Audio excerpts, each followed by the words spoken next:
So what are the indriyas and indriyartha? All those which are the objects of the senses, for which these senses run towards themselves, they are dangerous to you. First thing you should know that. You watch your own life because your eyes, nose, ears, mouth, touch, smell, taste, all these things. How many times you have suffered, you write down.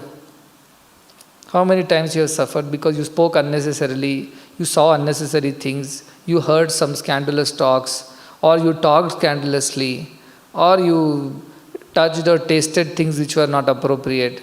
You go back and think for yourself. How many times it has made you happy and how many times you felt terrible about all these things. Think for yourself. So that should demotivate you from engaging too much with the indriya and indriyartha. Because now you know its nature. That its nature is to lure you, to tempt you, and to kind of drag you into them without you realizing. It says kama, krodha, udbhavam, vegam. It comes very quickly and takes you before you realize what is happening. You are walking in the market and you are talking to somebody carelessly. Just then, without you realizing, a car came by and all the splash on your clothes. Very quickly it happens. Before you can react, these things have happened. And how many times it has happened in the past? Think for yourself. Through one sense or the other, you have suffered. I said 5 senses are Shabdadibhi, Panchabhireva, Pancha, Panchatvamapu, Swagunena Bandha, Kuranga, Matanga, Patanga, Meena, Bhringa, Nara, Panchabhiranchita Kim. Each one senses only, all these animals have suffered like anything. In fact, they met their death itself because they could not control that one sense. So you think for yourself. How many times you almost got into trouble, you almost got into your own ruin, you almost got into your own destruction because of having dragged by one sense or the other. So are these senses worth giving attention to is the whole question. How do you use the sense? How do you use a blade? How do you use a knife? Carefully use. You use it only for the purpose. The knife's purpose is to cut fruits, not to cut your finger. So you know how to use the knife. Knife can cut. First realization is what? This knife can hurt us. It can cut us. At the same time, I need the knife. For what? To cut vegetables, fruits, or whatever I am trying to cut. So can I throw away the knife saying that I don't want to have the knife because knife can cut my finger, so I don't want knife. So how will you cut your fruits and vegetables? Then you have to keep eating. This much pumpkin you should take and put it in your mouth and eat. How is it possible on earth? You need the senses, like you need a knife. But then how to use the knife, you have to learn. If you don't know how to use the knife, then you will cut yourself. Therefore, analyze what these senses are all about. They are very important because if I don't see, hear, taste, smell, touch, how do I live in this world? How do I go about performing my basic activity? From seeing my face in the mirror onwards, it starts. To brushing my teeth, to eating my breakfast, to listening to lectures, to thinking about the lessons, to talking to people. All this is required. But then how should we use it? We should use it like how do we use a knife or a blade? We are very careful because we know if we are careless, it will cut us first. It will become the cause of our misery. So carefully analyze the indriyas and come to this conclusion by your own experience. Nobody can teach you. By your own experience, you come to this conclusion that these indriyas are, though very, very useful, but they are also very dangerous if you are careless. The parents may tell the children, don't use the knife, it will cut your finger. But till every child has cut his finger once, the child has not learned this lesson.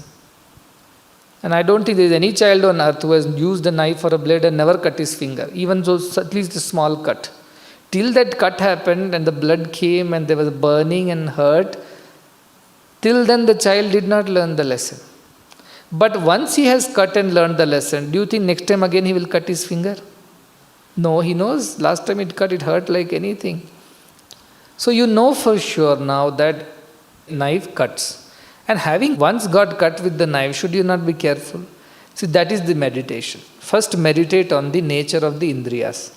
They're very nice. They can give you so many benefits. Like knife can help you with so many benefits are there. But their very nature is very, very sharp and they can cause damage if you are careless, if you don't know how to use the indriyas. If the indriyas are not in your control, they can do more damage than help to you. That is the first thing you have to learn. Therefore, meditating on the nature of the indriyas and looking at your own life, how any time you are careless with your indriyas, you have suffered. You suffered is one thing, and people around you also suffered because you spoke out of turn, spoke things which were not nice, you did things which hurt others. So it's not just about damaging yourself, you also damage everybody around you. Therefore, you have to be very careful with indriyas. That is the first step of indriyas and indriyarthas. Very attractive, very useful, at the same time very dangerous if you are not careful. So that meditation should help you the first. Now what should you do the next level? You see, indriyas, of course, they are very, very dangerous. But who is the driver? Who is behind these indriyas, you have to ask. How does these indriyas work? How do I recognize these indriyas? The eyes, nose, ears. You all know that when you see something, if your eyes were the ones which were seeing, then after closing the eyes also you see that thing. Now you see anything that is there in front of your book. Now close the eyes. Can you see the book in your mind again? You can see within yourself. How do you see dreams? Because that time physical eyes are closed, but the mental eye is open. And that is called mind, which collects the information inside. Outside information is one thing. It collects the information inside. And only when the information is collected inside, we react outside. Like when we study the boring subject which we don't like. Then what do? Our eyes are open, our ears are open, but nothing is getting collected inside. After 1 hour of the lecture, what happens? Not even one word you know about what happened. By the time the lunch time comes, you have forgotten completely that you even attended the lecture. Why? Because your eyes were open, your ears were open, you were awake, but your mind was not collecting any information. It was not storing. Why? Because you are not interested in it. So you are simply sitting like a statue, looking this way, that way, doing something. You are in the class. Not one word went inside your head. Why? Because your eyes were seeing, your ears were hearing, but the mind behind it was not involved at all. It disengaged from the senses. Therefore, till the mind gets involved with the senses are harmless. Only when mind behind gets involved in the senses, then only senses get the power to do what they are doing. Therefore, more powerful than senses is mind. Because unless mind is there is no point in senses, can't do anything on their own. So many things we see, we forget. So many things we hear, we forget. So many things we have done and we have forgotten. Why? Because mind was not very involved. But there are things which we have done and we cannot forget. There are things that we have seen and we cannot forget. There are things that we heard we cannot forget. Experienced and cannot forget. Why? Because those were the times when mind got totally involved into it. So many things we have seen. Every day there are more than 16,000 thoughts that the mind undergoes. 16,000 unique thoughts. Can you believe from morning till night, 16,000 thoughts are passing through your mind which are unique. And repetitive thoughts, it may run into a lakh, we don't know. But minimum 16,000 thoughts are coming from waking up, okay, it's 5 o'clock in the morning or 4 o'clock. That is the first thought. Second thought, I have to go brush. Third thought, fold the bed sheet. Like this you keep putting thoughts together. At least 16,000 thoughts are there in your mind. At the end of the day, you tell me how many things you remember? Hardly anything. And except those where your mind got fully involved in doing the activity. All other thoughts have vanished from your mind. Because you just didn't pay attention to those things. Or they were routine thoughts which don't need special attention. But anything exceptional happens, anything different happens, your mind captures it. So mind is very powerful because though indriyas are doing all the work that you're doing. Do you remember today how many times you brushed, how many times right, how many times left? Do you even remember you brushed or not? You remember hopefully. If not, ask your neighbor, he will tell you. But there are certain things which we don't pay attention to. And there are certain things we pay attention to. The moment the mind pays attention, senses develop the power. If mind doesn't pay attention, senses are just going about like servants doing their own job. They don't do. The brushing is happening, eating is happening, bathing is happening, wearing your clothes, walking around, coming here, going. All this is just happening. In this, the mind is not so involved. But the moment mind gets very involved, you saw a movie and one scene you remember now. And every even night dream, that scene is coming. Every waking sitting moment, that thought is coming. You read a book, something you read which has got stuck in your head now. Now, what you do, every waking, sleeping moment, that only is coming in your head. Now that will create the impulse for the senses. Because dhyayato vishayan punsa. If you don't do dhyayato, vishayan will not trouble you. Who is dhyayato? Mind is dhyaya, mind is thinking, senses cannot think. Who is thinking? Mind is thinking. The more the mind thinks about something, it remembers that. And when it remembers that, what happens? It wants it, or it wants to get it, or it wants to avoid it, whichever is the experience. If it's a bad experience, we want to avoid this next time. If it's a good experience, we want it again and again and again. This is where the mind comes into picture. Then you realize, oh, poor senses are like the knife. They are dangerous, no doubt, but there is somebody behind who cuts. And that is the mind. If this mind is careless only, there is a problem with the senses. If mind is careful or mind is not involved, both are okay.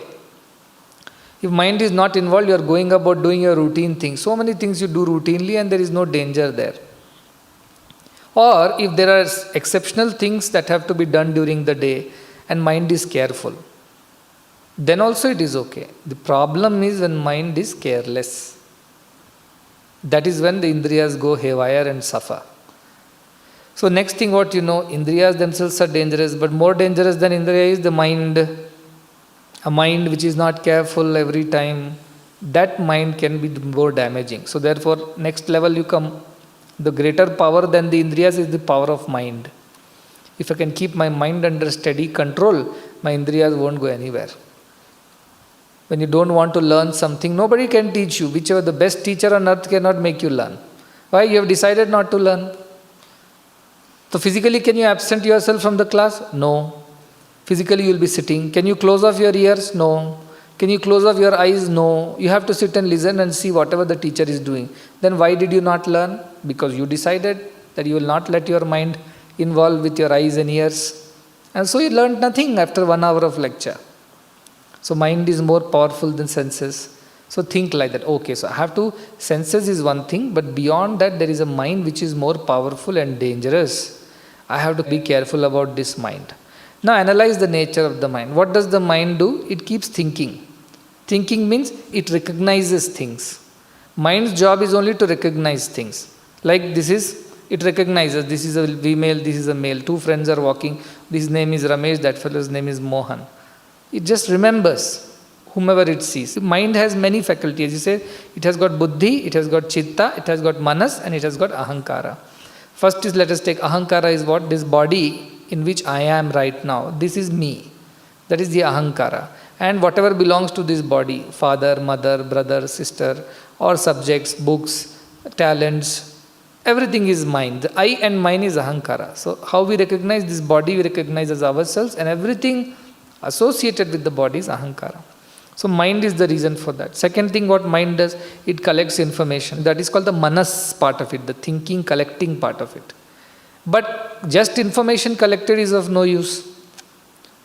Even if you collect the information in the class, let us say, if you have not gone and reviewed and revised and taken interest to develop some understanding, next day you will forget everything. Today you remember.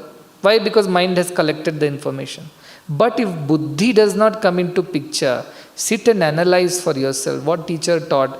Okay, they taught this, but I don't understand this concept. Then you think about it, then it gets clarified. Or you go to the teacher, ask about doubts, then teacher clarifies. So who is engaged now? Buddhi is engaged. So if you don't analyze things for too long, then they are forgotten. They are forgotten. So remember the sequence now. Indriya by themselves cannot do anything. Mind collects information, but if the mind does not pay attention to indriyas, no collection of information will happen. Even if mind pays attention and collects the information, it will be forgotten in a day or two. Unless buddhi gets involved in analyzing and interpreting the information. Whatever you learnt in the class, you sit and think about it, analyze it, try to understand it. This is buddhi's function. If you don't do that, next morning you are back to zero. You don't remember one thing of what has been taught the previous day. Or if not on the one day, 3 days later it becomes zero. And this buddhi therefore is the decision maker. Unless buddhi makes the decision, mind cannot do anything. You are going by a marketplace. In a shop you saw a very beautiful new pair of shoes. So eyes saw it and mind recognized this is pair of shoes and it's a new pair of shoes, latest model, fashion. And buddhi thought, look at the price tag once before you think too much about it. 5,000 rupees. If I tell my father, he'll give me 5,000, 1, 2, 3. I'd rather not think. And buddhi left. Now you've forgotten about the shoes, everything is over. Why? Because your buddhi decided. Based on my past experiences of bringing such demands to my father, I better not go back to my father and ask for this. This is your chit. Chitta means that memory of the past is there. So buddhi remembered, no, mind good, you saw the shoe through the eyes, very nice. And also you saw the price tag. Now let me tell you, last time when you did something like this, from my recollection of my memory, I think father had beaten me with the shoe only, not his shoe. So better I not raise this topic. I shut my mouth and go away. However, that episode is over now in your life. But if buddhi says, there is a possibility to convince the father to buy the shoes. There is a possibility that you can roll on the floor and go to your mother, bother her, and through her you pester your father. And somehow or the other, it's possible that somehow your father can. If buddhi thinks like this, now what is going to happen? Now you'll keep bothering about it. You'll go home and you'll strategize. How do I go about? Then you'll slowly start. Father, if I get this much marks, will you get me whatever I want? Then father will say, no. So you go and tell father, Father, if I get 60% marks, will you get me whatever I want? Father will say, what are you talking? If you get 90% also, I won't get you what you want. Only if 95% I will get you. Then you will give up the whole. Based on my recollection of memory, the best marks I have got is only 55% so far. So forget it. So buddhi thought about it from your memory. This is a wasteful venture. Father is telling 95% not possible in this birth. So give up the idea of the shoe. Even then it is forgotten. See, you analyzed about it. After analyzing what you realize, this is not going to happen. So will you cry about it? You will say it is not going to happen. You will accept it and move on. This is the lesson you have learnt in your life. All of you have done this before. So buddhi is more powerful than the mind. Because even though mind collects the information, develops the temptation, senses get attracted, if buddhi is able to think clearly based on the past experiences, it will tell this is unaffordable, father will not agree, and if I unnecessarily go and do drama at home, you know what is going to happen. Therefore, let us stop this thinking here itself and go home silently and not worry about the issue. Your buddhi is now got, because of the discriminating buddhi, you have gotten rid of an unnecessary trouble. Otherwise, you would have troubled yourself, your father, your mother, and nobody would have agreed to these costly things and you would have suffered. So now buddhi is more powerful than the mind to think like that. So I must operate from the buddhi, not from the mind. But then think how many times your buddhi has thought right and how many times it went wrong. So many times your buddhi also took wrong decisions. Why? It got convinced by your friend's logic. Nobody is seeing, nobody will know, let's do it silently, secretly. If we go there, who will come to know? Only you and I are there. And we are not going to tell anybody about it. So we are safe. So buddhi, crooked buddhi, will get convinced by another buddhi, crooked buddhi. We are doing this, nobody will know. Let us do it silently. Now buddhi will say, everybody is doing. What's wrong if I do? It will get convinced. Everybody is going to movies and malls and drinking and eating and making merry. 99.999% I just not told Kali Yuga problem. You will say majority is doing, everybody is doing, nobody is wrong, everybody is accepted in the society as the cool and the fashionable people. Therefore, what is wrong for I'll look like a fool amongst all of them. I will be ostracized, I will be an outcast. So buddhi will convince you like this in so many ways. And now you think for yourself, how many times you got convinced like this for this kind of logic that other people are doing, so what is wrong if I do it? 99.99% are like this only. So what is wrong if I am also like this only? Like this, if you start thinking, your buddhi will convince you. Buddhi will get convinced because of the surroundings, because of the company of the people you keep, because the other people who give you this logic, kutarkas. And then what will happen? Your personal buddhi has failed you several times in your life. It knew that this is not right. Yet it went and did that. It commanded the mind, it's okay, let's go ahead and do it. And Indriyas are slaves, they just engage themselves, finished whatever was there. And after that, so this has happened to you. So your own personal buddhi is also not very reliable. Because sometimes your buddhi did well, sometimes it has not done well. So now what do you do? Your personal buddhi has also deceived you. It has also not helped you at certain times. Because it got convinced by somebody else's buddhi around you. Now what are you going to do?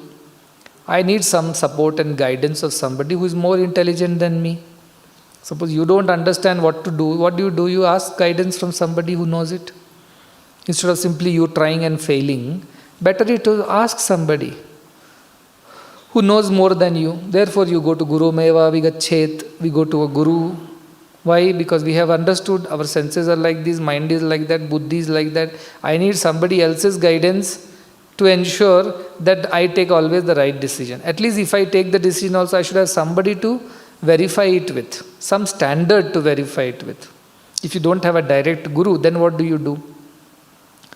Then you have to verify it against some standards. So these are the standard practices for such situations. And you compare your thinking to the standard thinking of how noble people, yadadacharati shrestha, how the noble people have conducted themselves in such situations. Take that as the standard example. And then you compare how your buddhi is thinking. Is it thinking along those lines? Or is it thinking tangentially different from those lines of the noble people? So now what are you doing? You are further going deeper and not just relying on your individual buddhi, but on a samashti buddhi, a collective buddhi, the collective mind of the society. What is the collective mind?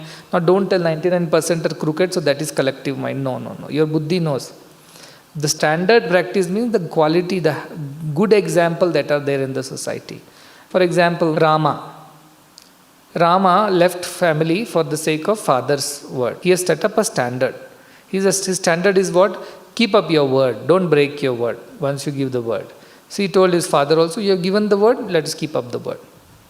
Then he went. So that is one standard. So next time when something happens and you realize that you had promised something, and now if you keep up the promise, it doesn't look like a nice thing. You lose some favorite things, but you have promised, then what do you do now? So you look back. How did Rama behave? Rama kept up the word. Okay, Mata. Therefore, I also should keep up the word. 99.99% people don't keep up the word. That is not a standard. Moral standards in the society. You pick up those standards. Sticking by one's word is a value. I shall follow that. But my individual buddhi will say what? Forget it. Who remembers? Why do you want to go and unnecessarily remind? You borrowed 100 rupees from somebody. Okay, that person has forgotten for whatever reason. He's a rich person. Now your heart is saying what? Within yourself you have two choices. One, return the 100 rupees whenever you get it. Other thing, anyway is forgotten. He is so rich, he won't even bother 100 rupees. Who took and who did not take, he won't remember. Silent, keep quiet. That is the other buddhi. So what you will do? No. How do people behave in this situation? I told him that I will return the money when I get the money. I have got the money. I have two choices. Spend away this money, partying, eating, buying things, or return the money back because I promised. Now choose between the two. Your individual buddhi will tell, but that fellow is very rich he is. 100 rupees is no loss for that. He would have forgotten by now that he had given 100 rupees also. So let us do one thing. Anyway, I wanted to eat this new thing and I wanted to buy this new thing. So can I use this 50 rupees for that? Your buddhi will tell.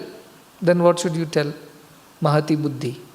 what is the standard practice, what is the moral course and conduct in the society, let me follow that. When you think like that, your decision goes right. Then what happens? So your individual buddhi has been merged into Mahati buddhi, the greater mind. Greater mind means mind of the noble people.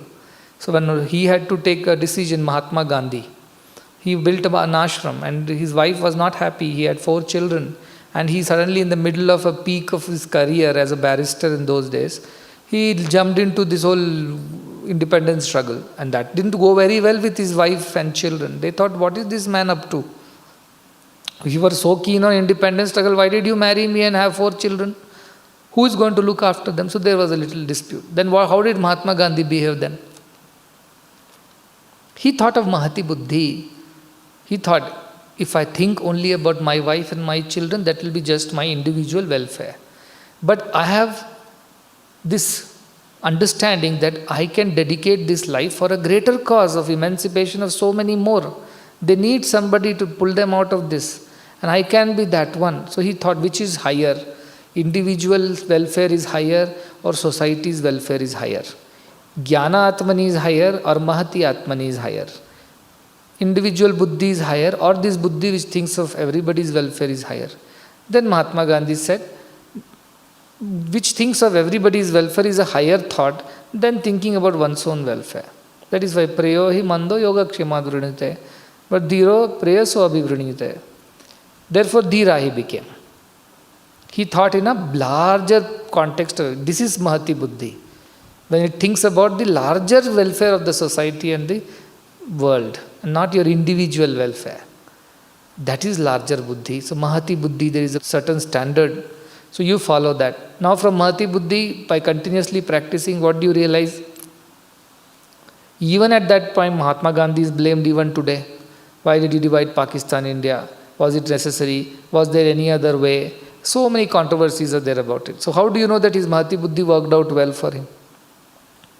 Because Mahati Buddhi can also come under pressure of society, of people's demands and pressures. Then how do you behave? That's when you have to go further deep and get into the Shanta Atmani, the meditative mind. It's absorbed in the divine consciousness all the time. For such a person, the effort of thinking does not happen. There is no effort. Even at individual buddhi, there is an effort. At Mahati Buddhi, there is an effort. At Shanta Buddhi, there is no effort. For them, things just happen as they come in. It just flows for them. From where? From the divine consciousness it flows. There is no thinking, calculating, deciding, analyzing, proposing, and then all kinds of things. It doesn't require. But to immediately get absorbed in that divine consciousness, we are finding it difficult. Why? Because we have so much of body consciousness. We are so used to thinking for ourselves, decision for our welfare. And from there you think, how do you get into Shanta Atmani? When you don't even have to think, it means every second, every moment of your life is running under some like automation, like on remote control you are. Somebody has the remote. God, the divine has the remote, and as the God divine tells, everything is happening under it. There is no separate consciousness of yours which sits and analyzes things. So how do you know that I am operating from divine consciousness, or I am operating from Mahati Buddhi, or I am operating from Jnana Buddhi, or I am operating from only mind or senses? How do you know this difference?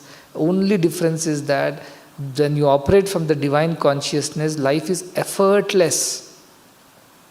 There is no effort. It will just happen and no disturbance within you. You will say effortlessly, I go and make mistakes also, Swami. It's very effortless. I go and keep doing the same nonsense every day, effortlessly. But deep inside there is some kind of a disturbance inside you. No, there is absolutely no disturbance. I am very perfect doing mistakes. Okay, keep doing for some time, you will come to know. Initially, just because you are not caught, it doesn't mean that you are not a thief. You may become encouraged, but at the end, somewhere down the line, so you will know it, if not now. Keep living, let's see, how long will it go? But the divine consciousness is an effortless life. What is the effortlessness of it? You don't have to think, what will happen if I do this? What will happen if I do that? What will they think? What will he think? What will... Know these questions. It will just flow. You wake up, close your eyes, divine, guide me as you want, let your will be done, thy will be done, not my will.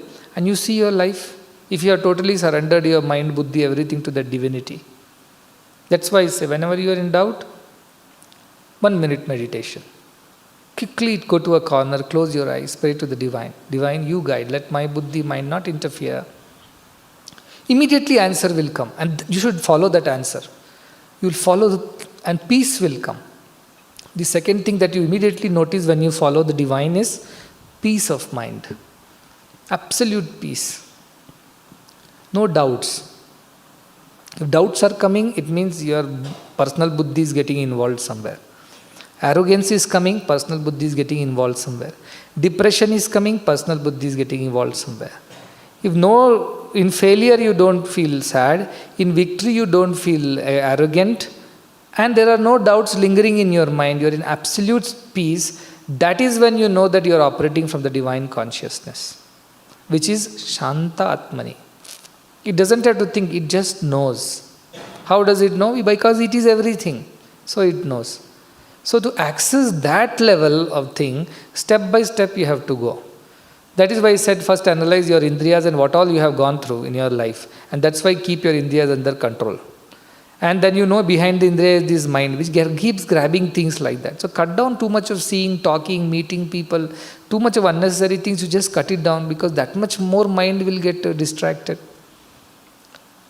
And okay, whatever you have picked up, for whatever reason, analyze it with your buddhi. Is what you did is right, wrong, at individual level at least based on your past experiences. And if some confusion comes, then you better refer to it to the Mahati Buddhi, the standards, the code of conduct, what will be good for everybody, simple as that. And even then you get a doubt. What you should do? Just close your eyes, pray to the divine and say, no, my ego, not that I want it this way. Many times it happens, many people have so many suggestions. Swami will give totally a new answer to the whole thing. And all the time they spend thinking, analyzing, debating, having meetings and all gone. Why? Because they were not thinking from the higher self. Because divinity is one and the same. Everything else is different. How you interpret Mahati Buddhi is different from how somebody else will interpret Mahati Buddhi. How you interpret the individual Buddhi will be different. But the ultimate Shanti is one and the same. Shantatmani is one and the same for all. Because it's unmanifest. The moment anything manifests, it becomes dual. It is or it is not. That's where confusion begins. So at Mahati Atmani level also, great people who have done good to the society, many of them are basically Mahati Atmani levels. They thought of the welfare of everybody, but somewhere here and there some mistakes remained for them. However, the one who operates from Shanta Atmani, no mistakes ever happens. Why? Because everything is under great divine consciousness. It may appear to be a mistake to others because their limited jnana buddhi is not capable of understanding the ultimate divine plan. So what is this meditation about? First you take each piece and understand what is each piece, what we did just now. About Indriya, about the mind, its nature, about your individual buddhi, about Mahati Buddhi, and about those times when you left everything to God and things happened.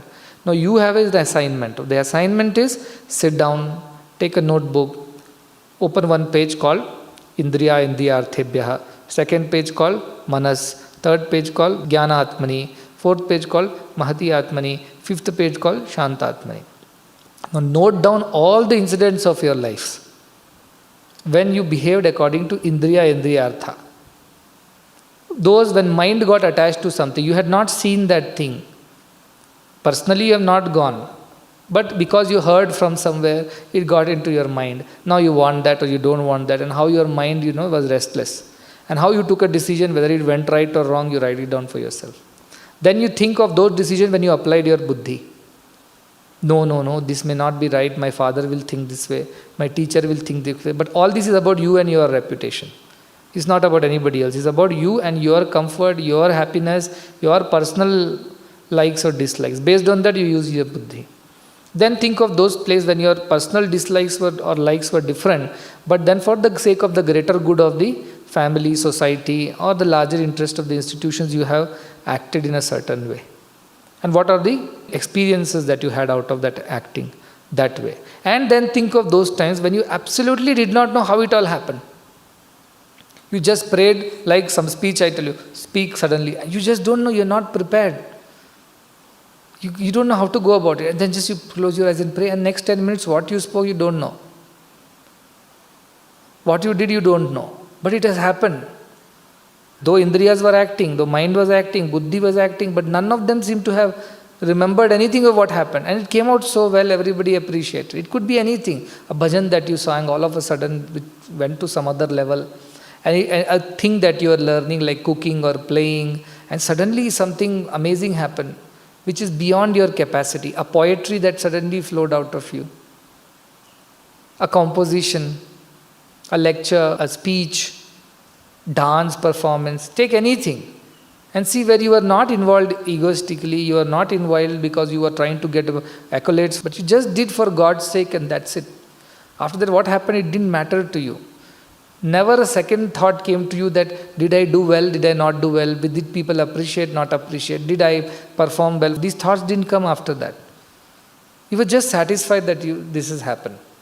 Think of those times. That is the time when your Shanta Atmani was functioning. When you have sincerely surrendered your mind and buddhi to divine and said, you take over, you do what is right. And you see things have happened very different from what you imagined it to be. And the experience that came out of doing things was very different from the experience that came out when you did things according to your own idea of doing things. There was no doership in this. You only did. Your body only was dancing or singing or writing or speaking. Your mind only was being used. But you were used during that time by some other higher divine thing. You were not having any control of yourself. Think of those times. That is meditation. That is absorption of mind. So what did happen? During that moment, when such a thing happened to you, were you sitting in a cave? Were you closing your eyes and controlling your breath? No. All this has happened as a live experience in your life. Think of that dance performance when you outperformed without your knowledge. Think of that poetry which just flowed out of your heart one fine morning without you deciding that I want to write a poetry today. Think of that speech that totally was different from the prepared speech that you came up with to the stage. Think of all those incidents when things turned out to be very different from what you had individually in a limited way had planned. And think of the experience that came of it, so peaceful, so joyful, so satisfactory, which would not have come out if you had individually prepared, used your own head and buddhi. Because you still go back with a little doubt whether you did the good job or bad job. You still go back with a little expectation whether people liked it or did not like it. You go back with still a little bit of attachment to that doing.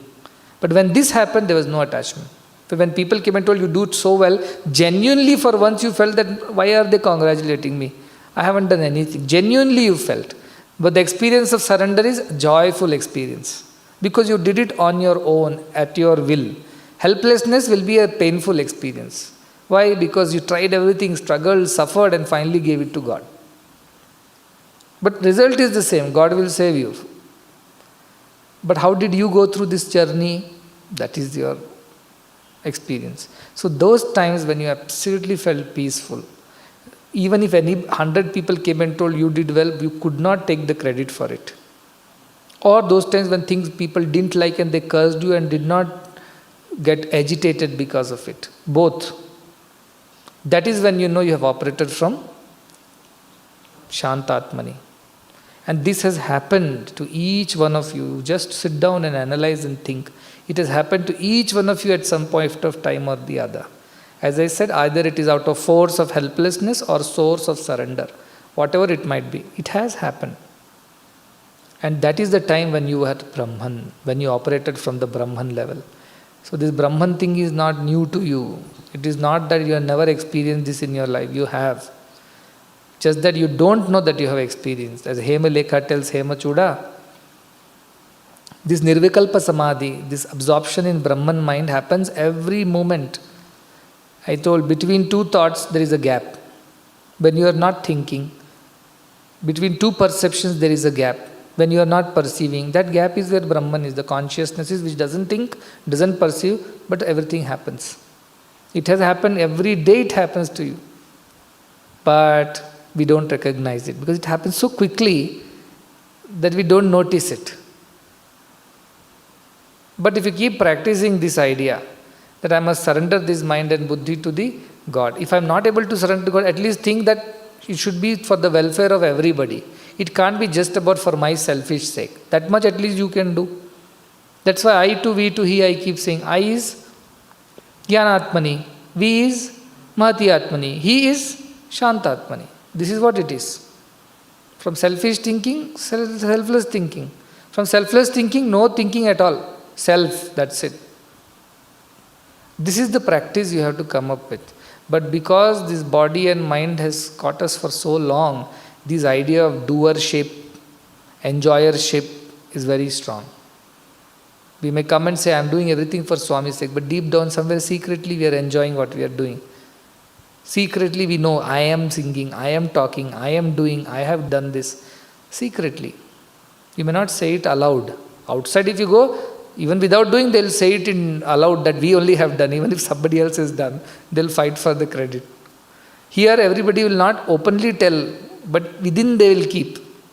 But that also when it goes away, you know that you have reached the Shantatmani. So don't think Brahman's experience is about something that you will get only in a cave, when you have donned orange robes, when you have given up all the family and everything. That's why he keeps repeating the same thing. Don't have to go anywhere, don't have to do anything. You as you are Brahman, realize it, that's all.